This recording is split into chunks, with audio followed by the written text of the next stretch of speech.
Welcome back on this glorious and amazing day, and thanks for joining, thanks for subscribing, thanks for liking, and thanks for remembering that you are way greater than you think you are.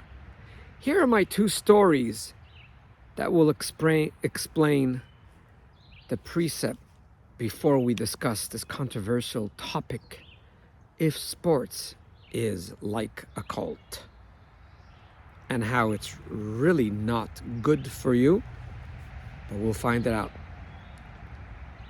I had one certain belief, like many of us, regarding to sexuality. How to talk to children, or for that matter, not to talk to them at all, which is devastating. And I'll never forget many, many years ago, when I read a book by one of my great teachers, Dr. Abram Tversky, and I believe the name of the book is Positive Parenting. And if I'm not mistaken, if I got it right, this will be a miracle. But doesn't matter. Even if I got it wrong, it was chapter 11. If I'm wrong, it's okay. And he has a whole chapter of how to talk to children about sexuality. And I'll never forget where he actually goes on in great detail of how to talk to your children about sexuality and name the body parts as penis, as vagina, and he goes on. And if I would not have critical thinking, I would go, okay, you know what, Dr. Tversky, you're a lovely man. I know you're a doctor. I know you're a psychiatrist. I know you're way greater than me. But again, this is my belief that I inherited from my parents and the whole society around me. To tell a child to talk about penis, you got a slap in the face if you use the word penis or vagina. You crazy? And I see some of you adults are cringing now as I say it. I was blessed with critical thinking. I must confess, it didn't take me 3 days, 3 weeks, neither 3 months. It took me 3 years till it clicked in my brain. I didn't accept it. I did not reject it. I just felt it was very strange. I couldn't see myself having a conversation like that with my kids. And only because a doctor, a very respected doctor, says, if I don't feel comfortable, I don't do it. I don't care who it is. And I like that part of myself. But I had critical thinking. I didn't have to accept it, but I was lucky enough not to reject it.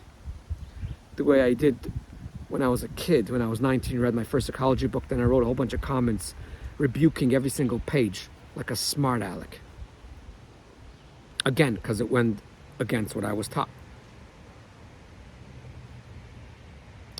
And after 3 years of thinking and studying more and understanding sexuality from a Torah perspective, from a psychological perspective, and listening to the horrors of people going through molestation and so on, after 3 years, I go, yep.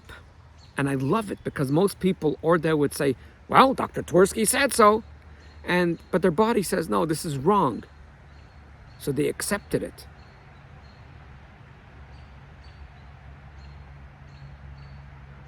Or most people just say, okay, this guy's a bit too modern. This guy's a bit off.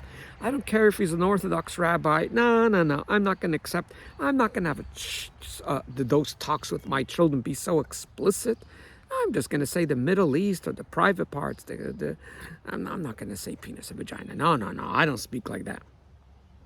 By the way, I'm not sure if this is from the Talmud, but there's a very, very powerful statement that I knew already over 40 years. But as I'm getting, not older, I'm getting more experience. After 100, I might get old. Till then, I'm going to be more experienced.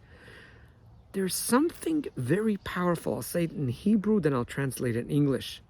I love the term, and as I'm getting more experience, it just floats in my brain, like, I can't say daily, but definitely weekly, sometimes even hourly. And maybe this is the foundation of do not accept and do not reject.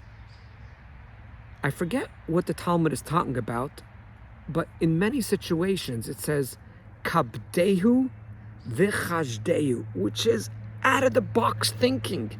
This is out-of-the-box. By the way, if it's not in the Talmud, let me know in the comments. I don't know where. I think it's in the Talmud, but I've seen it in Rashi, but I'm not sure. What does that mean? Kabdehu v'chajdehu.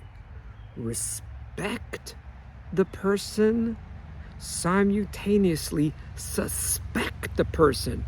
So usually we're black and white. It's or you respect him with a blind faith, and it doesn't matter if he's the priest molesting people, doesn't matter if the rabbi, we respect him. Blah, blah, blah, we respect him. Or because we didn't trust adults as a child, then we didn't trust adults when we were a child because we were touched inappropriately or for whatever happened to our lives. Suddenly we suspect everyone in authority. Everyone is wrong. Both ways are wrong. And therefore, this slogan, this idea, this concept is honey. It's sweeter than honey. It's like nature. It's where I am. It's the best in the world. Kabdehu, respect them, simultaneously chajdehu, suspect. And it's interesting how they rhyme. Respect and suspect. To me, I see it as balance. To me, that's my energy. That's my source. Always go with the middle ground. Join me next week for the second lovely story that has tremendously helped me. Until then, please do remember, you are you, not your faults or your mistakes. You could always shake it off and let your glory shine. For your glory can never be tainted. For your essence can never be dirty. For your beauty can never become ugly. For you are you.